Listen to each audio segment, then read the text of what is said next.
এখন পর্যন্ত আমরা যা দেখছি যে বিভিন্ন স্থানে এই সংখ্যাটার কথা আমরা অনেক আগে থেকে জাতীয় নাগরিক পার্টি বলে আসছি যে এই নির্বাচন কমিশনের এই নির্বাচন সুষ্ঠুভাবে আয়োজন করার যে সক্ষমতা সেটা নিয়ে আমরা এর আগেও প্রশ্ন তুলেছি। তাদের অনেক ক্ষেত্রে পক্ষপাতিত্বের কথা আমরা বলেছি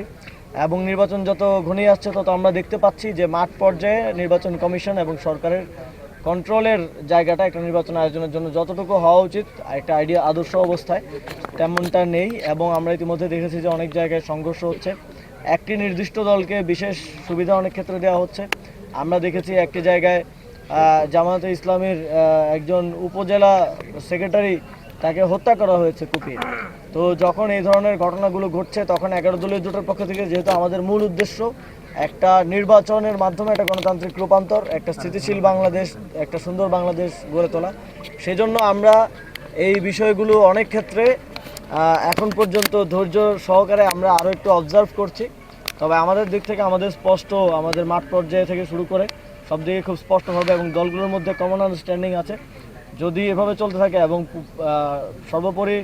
নির্বাচন একটা বিতর্কিত নির্বাচন আয়োজন করার চেষ্টা হয় এবং একটা সেটেলমেন্টের মধ্য দিয়ে যেটা আগে থেকেই বোঝা যাবে যে অমুক প্রধানমন্ত্রী হচ্ছে বা অমুক দল নির্বাচিত হচ্ছে, এই ধরনের কোনো নির্বাচন আয়োজন করার চেষ্টা হয়, তাহলে 11 দলীয় জোট যে কোনো সময় যে কোনো ধরনের কঠোর সিদ্ধান্ত নেওয়ার জন্য প্রস্তুত আছে। মূলত জাতীয় নাগরিক পার্টির এই দেশব্যাপী কর্মসূচি এবং এর বাইরেও আপনারা জানেন যে আমাদের 30 জন প্রার্থী ছাড়াও